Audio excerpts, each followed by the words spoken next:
ስመኝ ገብሩ ቻትና አይተናት እንመለስ። ወሊያ ማግባት ትፈልጊያለሽ አንቺ? አዎ። ለምንድን ነው ማግባት የምትፈልጊው? የአባቴን ቤት ለማስከበር የአባትሽን ቤት ለመያዝ። የምታገቢው ልጅ ታውቂዋለሽ? አዎ። ማን ነው? እስቲ የት ነው የሚኖረው ንገሪ። ታውቂዋለሽ በደንብ? ባል ይሆንሻል? አዎ።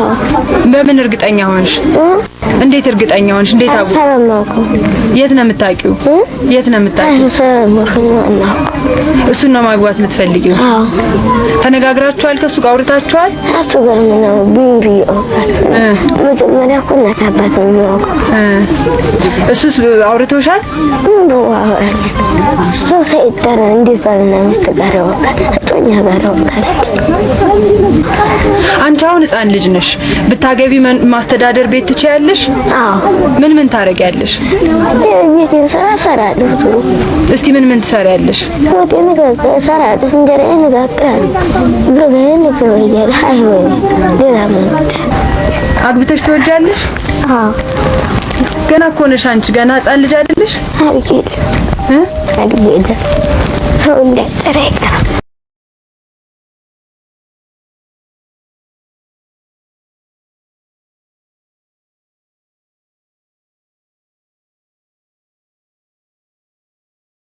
ሰማኸኝ በለው ሰው ገሎ ታስሮ ነበር። በ1990ዎቹ ጓደኛን ገለሃል ተብሎ ታስሮ ነበረ። ታሰረና ግን ነፃ ተብሎ ፍርድ ቤት አልገደልክም ብሎ ፍርድ ቤት በነፃ አሰናበተው። ከዛ ከ4 ዓመት ይሁን ከ5 ዓመት በኋላ ቤተሰቦቹ የሟች ቤተሰቦች ድጋሚ አንቆን የገደለው ብለው ሬሳ ወደ ሚኒሊክ ተወስዶ ድጋሚ ተመርምሮ የገመድ የመታነቅ ምልክት ያሳያል ተብሎ ሰማኸኝ በለው ድጋሚ 4 ዓመት በጥፋተኝነት 4 ዓመት ታስሮ ነበር። 4 ዓመት ተፈርዶበት ነበረ። ከዛ ውስጥ 2 ዓመት ከ5 ወር እስር ቤት አሳልፎ ነው የወጣው። አንዱዓለም ጎሳም ከሰማኸኝ በለው በምንድን ነው የሚለየው? ገደለን በቃ። አሁን እዚህ ጋር ዋናው ችግር የፈጠረው መንግስት ነው። ይሄ ሰውዬ ምንም አይነት ግድያ አልፈጸመም ብሎ በነፃ አላሰናበተው ወይ ደግሞ ገሏል አላለው። የሆነ በቃ ድራማ አስመሰል። ስለዚህ አሁን ግርግር ተፈጠረ። ይሄ ልጅ በእርግጥ አዲስ ጀማሪ ዘፋኝም ቢሆን በቃ ተጽዕኖ ፈጣሪ ሆነ። ስለዚህ እንደዚህ አይነት ነገሮች ሴንሲቲቭ ናቸው። ቤተሰቦቿ ራሱ እንትን ሊያገኙ አይችልም፣ አይምሯቸው ሰላም ሊያገኙ አይችልም በዚህ ጉዳይ ላይ። ሁለተኛ ደግሞ እኔ የማይገባኝ ነገር ይሄ በሽማግሌ ይጨረስ የሚባል ነገር አይገባኝም። ሽማግሌ ከገደልክ በኋላ በቀል እንዳይኖር ከእስርህን ጨርሰ ወይም ደግሞ ጥፋትህን ጨርሰ ከወጣ በኋላ በቀል እንዳይኖር ያስታርቃል እንጂ ከዛ በፊት ያለውን ነገር በቃ ገለሃል ጉሟን አውጣ ወይም ደግሞ ክፈል የነፍስ ዋጋ ምናምን የሚባል ነገር ወደ ድንጋይ ዘመን ነው ማህበረሰቡን የሚመልሰው። አሁን ፈይሳ ሌሊሳ ለራሱ ነው እያመቻቸ ያለው። ደደብ እግር የለው እሱ ጭንቅላት የለውም እግር ነው ያለው ፈይሳ ሌሊሳ ማለት።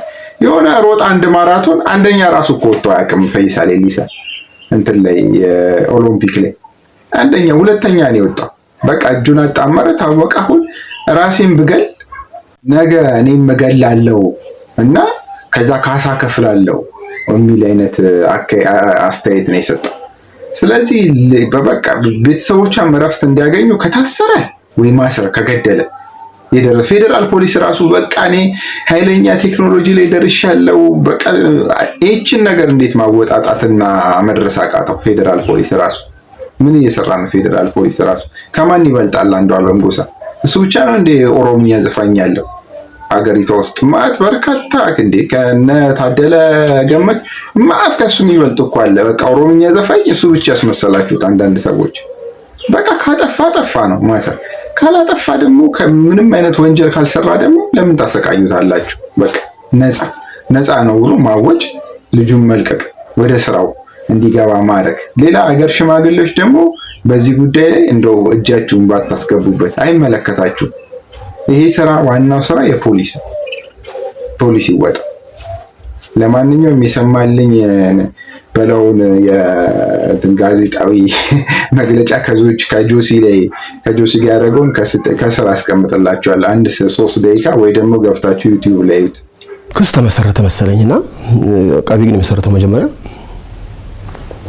3 ጊዜ በነጻ ተለቀቅኩ። በዚህ ክስ 3 ጊዜ በነጻ ተለቀቅኩኝ እንደውም ሶስተኛው ላይ ምንድነው ያለ እማረሰው እንዴ እኔ የምለው አለ ኮሞሮስ ላይ የወደቀ አውሮፕላን አለ እዛ አውሮፕላን ውስጥ የተረፉ ሰዎች ለምን ተረፉ ተብለው ሊከሰሱ ነው ይሄ ልጅ ምንም ነገር አላየሁበትም በነጣ ሰናብቻለሁ አላቸው ከዛ በኋላ ምንም ነገር የለም እኔ አራተኛ ጊዜ እንደገና ክስ መጣ እዛ ሴዳኛ ነች ሰማኝ ይሄ ነገር ከጀርባው ሌላ ችግር አለበት እንጂ ኬዙ ምንም ነገር የለበትም ግን በኢትዮጵያ ህግ በገንዘብ ከተቀጣህ ምንም የምትከሰሰው ነገር የለም አንዴ በገንዘብ ተቀጣሃል ደጋሚ ያ ነገር አይነሳም ህጉ የሚለው ነው የምነግርህ ስለዚህ ግድ የለህም አሁን ልቀጣ ነው አለችኝ ግን ጥፋተኛ አይደለሁም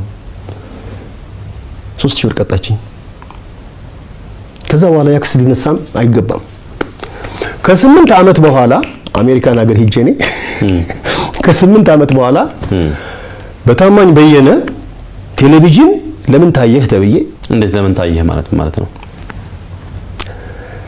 ታማኝ በየነ ሾው ላይ ቀረብክ ታማኝ ደግሞ ያን ጊዜ እዚህ እንትን አይልም የጸረ መንግስት አስተሳሰብ ልዩነት አላቸው በሱ ለምን ታየህ ተብዬ ከ8 አመት በኋላ ኬዝ ተገፈሉልኝ ኬዝ ተፈልፍሎ እኔም ደግሞ የክሱን ጉዳይ ከዛ አንስቼዋለሁኝ እና እሱ ደግሞ ለካ ሰምቷል ጃሉድ መጦዙ ጠቀመው እንጂ አሁን ለእቺን ዘፈኑን መልሰው ቢሰማት ከቤቱ ያወጣም ነበር የውል አላኝ ሰውዬው ያምልካላኝ እንካ ወዳጅናት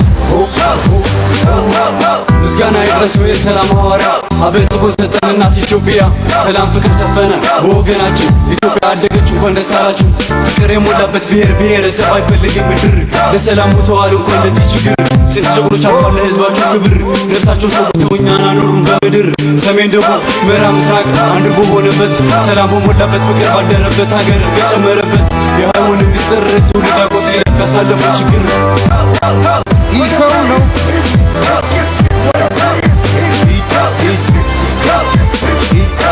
የምትወደው የሀገር መሪ ማን ነው?